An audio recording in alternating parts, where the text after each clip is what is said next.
നമ്മളോട് ആരെങ്കിലും ഒരു ബിസിനസ് തുടങ്ങാൻ ഏറ്റവും പ്രധാനമായിട്ട് വേണ്ടത് എന്താണെന്ന് ചോദിച്ചാൽ പലർക്കും പല ഉത്തരങ്ങളായിരിക്കും അല്ലെ. ചിലർ പറയുന്നുണ്ടാവും അതിനുള്ള മനസ്സ് വേണം, അതിനുള്ള വിൽ പവർ വേണം, ഡിറ്റർമിനേഷൻ വേണം. ഇതെല്ലാം വേണം, ശരിയാണ്. എന്നാലും അതിന്റെ ഏറ്റവും പ്രധാനപ്പെട്ട ഫാക്ടേഴ്സ് എന്ന് പറയുന്നത് നമുക്കറിയാം: ലാൻഡ്, ലേബർ, ക്യാപിറ്റൽ, ഓർഗനൈസേഷൻ.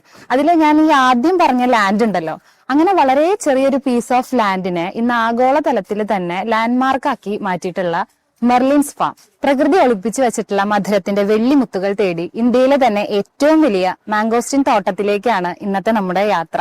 നമ്മളിപ്പോൾ ഉള്ളത് ചാലക്കുടി അതിരപ്പള്ളി പോകുന്ന വഴിയിൽ പരിയാരം എന്ന് പറഞ്ഞ ഒരു കൊച്ചു ഗ്രാമത്തിലാണ്. ചാലക്കുടി എല്ലാവർക്കും നമുക്ക് അറിയുന്നത് നമ്മുടെ സ്വന്തം മണിച്ചേട്ടനിലൂടെയാണ്. പിന്നെ ചാലക്കുടി പുഴ എല്ലാവർക്കും സുപരിചിതമാണ്. അതിരപ്പള്ളി വെള്ളച്ചാട്ടം അറിയാം.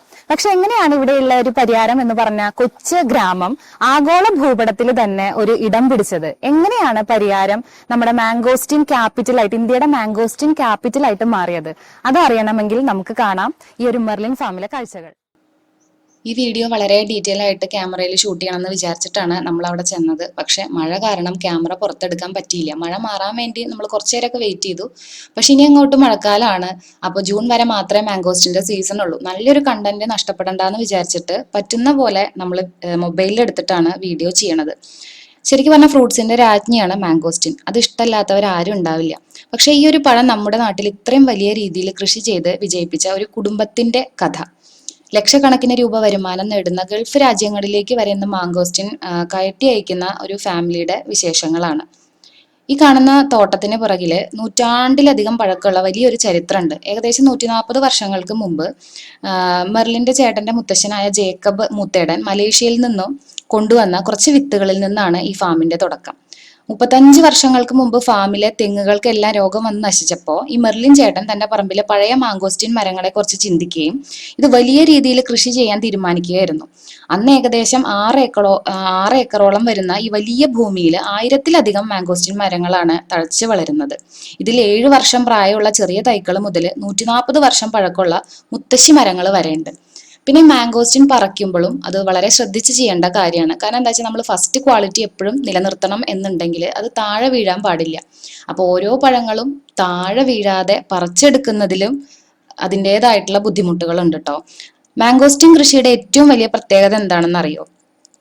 ഇതിന് മറ്റു കൃഷികളെ പോലെ വലിയ പരിചരണം അല്ലെങ്കിൽ കീടനാശിനികളുടെ ആവശ്യമൊന്നുമില്ല.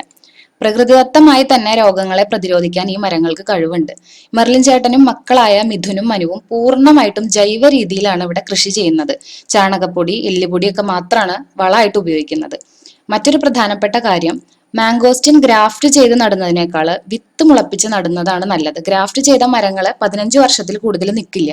എന്നാൽ വിത്ത് പാകി വളർത്തുന്ന മരങ്ങൾ 100-ലധികം വർഷം ആദായം തരും. പ്രായം കൂടുന്തോറും ഇതിന്റെ വിളവ് കൂടിക്കൊണ്ടേയിരിക്കും. ഒരു 30 വയസ്സുള്ള അല്ലെങ്കിൽ ഒരു 35 വർഷം പഴക്കമുള്ള മരത്തിൽ നിന്ന് സീസണിൽ 350 കിലോ വരെയാണ് അത്ര പഴങ്ങൾ കിട്ടുന്നത്. ഏപ്രിൽ മാസം മുതൽ മാംഗോസ്റ്റിന്റെ വിളവെടുപ്പ് കാലാണ്. മാംഗോസ്റ്റിൻ വിളവെടുക്കുന്നത് കാണാൻ തന്നെ ഒരു പ്രത്യേക ഭംഗിയാണ്. ഇത് കുലകളായിട്ടല്ല, മരത്തിൽ ഓരോന്നായിട്ടാണ് ഉണ്ടാവുക. അപ്പോൾ ഈ ഒരു പഴങ്ങള് പറിക്കുമ്പോൾ താഴെ വീണ് പൊട്ടാൻ പാടില്ല. ഞാൻ നേരത്തെ പറഞ്ഞതുപോലെ പുറന്തോട് കട്ടിയുള്ളതാണ് എങ്കിൽ കൂടി അത് താഴെ വീണാല് ഉൾവശം കേടാവും.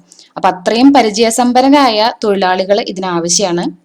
ഒരു സീസണിൽ 28 ടണ്ണിലധികം മാംഗോസ്റ്റിനാണ് ഈ ഫാമിൽ നിന്ന് മാത്രം വിളവെടുക്കുന്നത്. അപ്പൊ ഇത് കൂടാതെ നമുക്കിവിടെ വന്നു കഴിഞ്ഞാൽ മാംഗോസ്റ്റിന്റെ നല്ല തൈകൾ വേണമെന്നുണ്ടെങ്കിൽ നല്ല തൈകളും നോക്കി വാങ്ങിക്കാട്ടോ. ജാതിക്കയുടെ തയ്യ്, റംബൂട്ടാന്റെ തയ്യ്, മാംഗോസ്റ്റിന്റെ തയ്യ്, ഇതൊക്കെ ഇവിടെ അവൈലബിൾ ആണ്. വൈറ്റമിൻ സിയും ആന്റി ഓക്സിഡന്റ് പ്രോപ്പർട്ടീസും ധാരാളം ഉള്ള ഒരു പഴമാണ് മാംഗോസ്റ്റിൻ. മാംഗോസ്റ്റിൻ പഴത്തിന് മാത്രമല്ല അതിന്റെ പുറന്തോടിനും ഒരുപാട് മെഡിസിനൽ വാല്യൂസ് ഉണ്ട്. അതുകൊണ്ട് തന്നെ ഇന്ത്യൻ ഫാർമസ്യൂട്ടിക്കൽ രംഗത്ത് ഇതിന്റെ തൊലിക്ക് ഒരുപാട് ഡിമാൻഡാണ് ഉള്ളത്. വിദേശത്തു നിന്നെത്തിയ ഒരു പഴത്തിനെ അതിന്റെ തനതായിട്ടുള്ള രീതിയിൽ നട്ടുപരിപാലിച്ച് അന്താരാഷ്ട്ര വിപണിയിൽ വരെ ഒരു മാർക്കറ്റ് നേടിയെടുക്കാൻ വേണ്ടി മെർലിൻസ് ഫാമിന് സാധിച്ചിട്ടുണ്ട്. ഇന്ത്യൻ കാർഷിക രംഗത്തിന് തന്നെ ഒരു അഭിമാന നേട്ടാണിത്. ഇവിടെ റീറ്റെയിലും ഹോൾസെയിലും ഒരേ റേറ്റ് ആണുള്ളത്. കൊറിയർ സർവീസ് അവൈലബിൾ അല്ല. താല്പര്യമുള്ള ആൾക്കാർക്ക് ഫാമിൽ നേരിട്ട് വന്ന് മാംഗോസ്റ്റിന്റെ തയ്യോ മാംഗോസ്റ്റിൻ പഴമോ നേരിട്ട് വാങ്ങിക്കാം. അവർക്ക് വേണ്ടിയിട്ട് ലൊക്കേഷൻ ഒന്നുകൂടി പറയാം.